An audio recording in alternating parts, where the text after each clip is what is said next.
amul benn influence bu war a mën a am ci moom. donc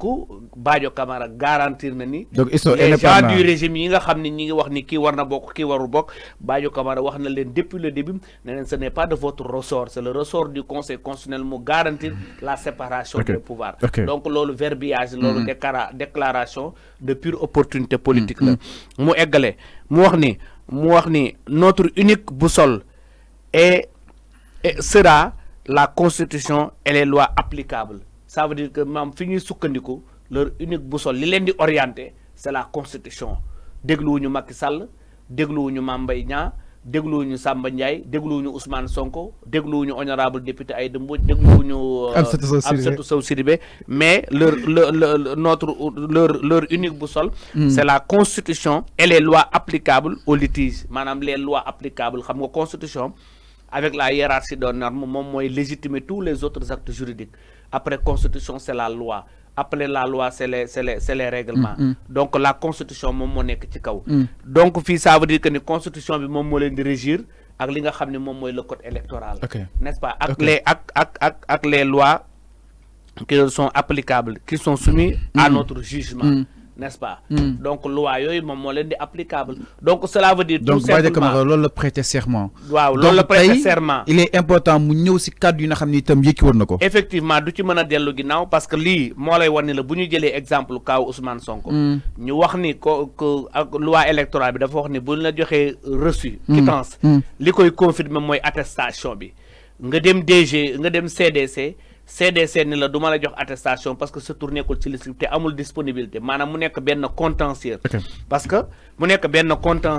contentieux boobu nag la Badio Camara ni wax ñun loolu ñun moom la ñuy régler donc warul mën a sëgg ci contentieux bi nga xam ne am na ci diggante Amsatou Sow Sidibé ak CDC ci diggante Amsatou Sow Sidibé ak CDC également ak ci diggante Ousmane Sonko ak CDC mais également ci diggante Mary Teuw Niane ak commission électorale bi ak Ben Diop ak commission électorale ak la DAF ak la DAF donc conseil constitutionnel actuellement am na liggéey te je pense que il va rendre un livre il va rendre un fascicule parce que tey actuellement liggéey bu rëy la yor te lépp il faut mu motiver ko candidat par candidat dina motiver lépp parce que bii neewoon naa la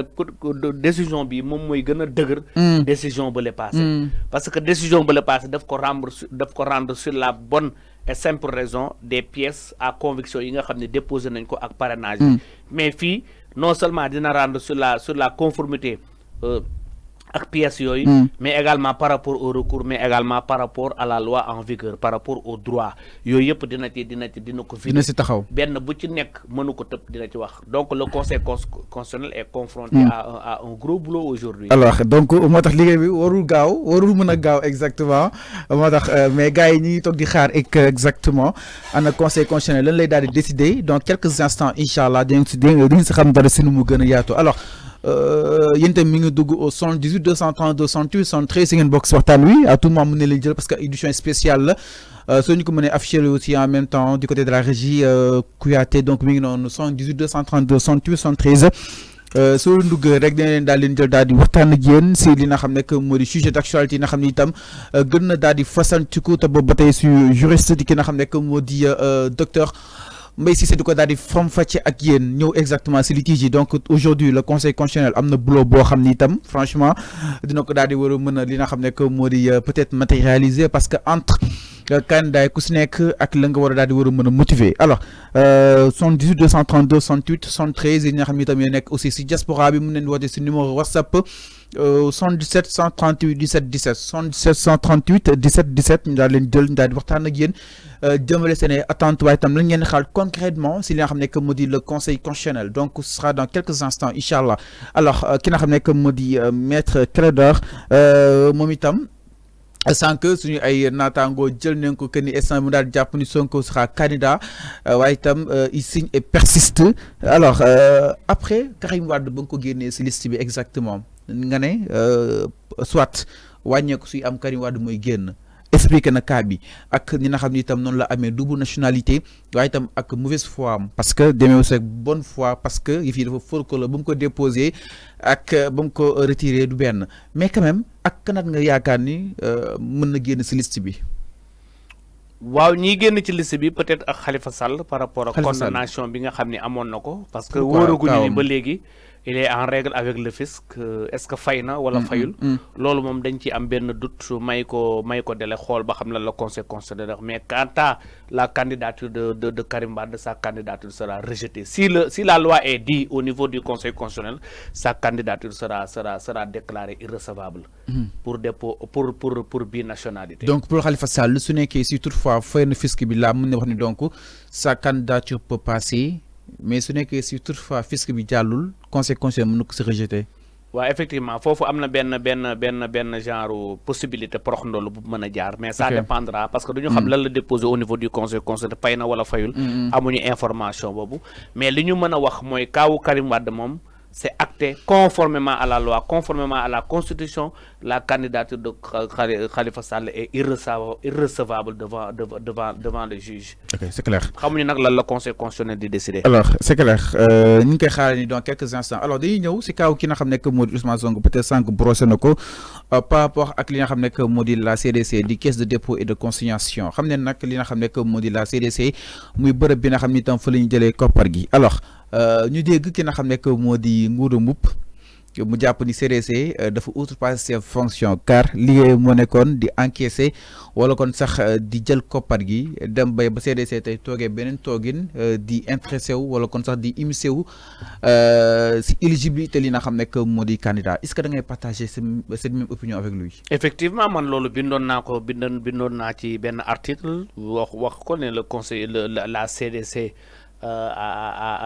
non seulement à outrepasser ses limites mais il s'est constitué comme le juge constitutionnel parce que moom li mu mooy encaisser xaalis bi dem déposer ko donc bu ñëwee di invoquer naan diw nekkul ci liste électorale yi donc CDC n'est-ce pas jox na Ben Diop ak ki nga xam ne moom mooy Mary Teuw Niane n'est-ce pas jox na leen attestation après la délivrance de leur quittance donc pourquoi bi ñu demee devant la commission de contrôle des parrainages ñu wax ni leen yéen seen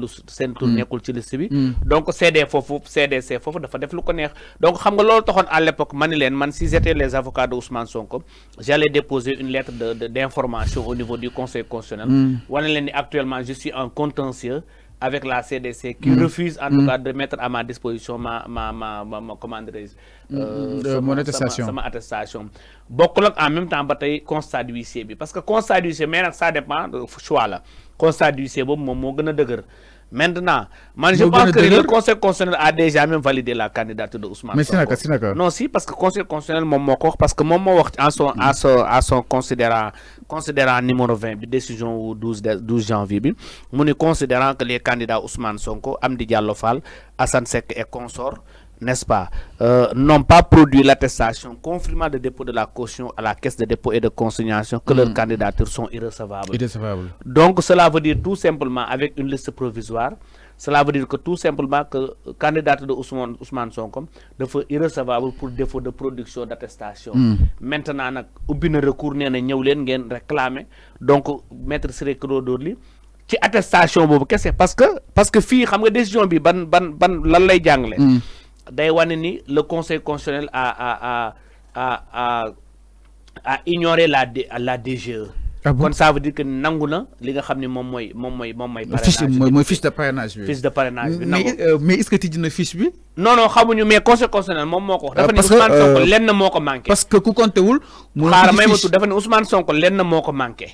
moom conseil yemal ci décision Ousmane Sonko lenn moo ko manqué mooy attestation te Ousmane Sonko même bu amul attestation am na constat d'huissier bi nga xam ni moom mooy confirmer que ni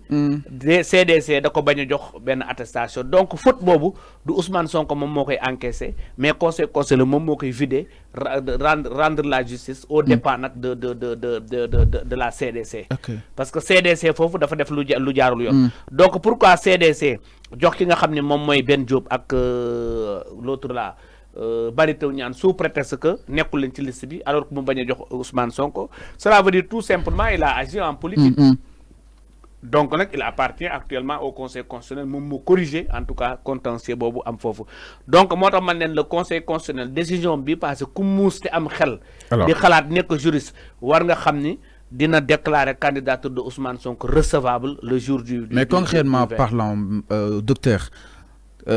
ay kii Maître Clédor dafa dugg salle bi ñoo ko xool neen say dossier ba si ba pare vérifier nañ ko mais da nga manqué li nga xam ne que moo di justement attestation. waaw loolu le jour ji mais wax na ko ci décision bi. waaw wax na ko si décision bi. il faut partir de la dernière décision du 12. ok wax na ko si décision bi mais est-ce que là-bas conseil constitutionnel tijji na vérifier exactement. non parce que li Maître Clédor expliqué que ni jotuñoo sax xool doo ñëw jeg saa rek ni seen pièce dafa manqué goo garde bi génnee ay dafe. mais conseil constitutionnel tijji na ko tijji ko moo tax mun leen dafa manqué pièce l'autre là. attestation Cheikh Issa Sall. parce que même conseil constitutionnel c'est confondu parce que boo xoolee première décision bi mu génne woon. en décembre. lan la wax ku sa papier matul kenn du xool sa parrainage. maintenant lan moo tax mu romb greffe bi dem ba ci au niveau de la commission. dem ba ci loxo conseil kenn du xool sa parrainage kenn du xool sa parrainage. est-ce que tamit su nekkee même cas la conseil constitutionnel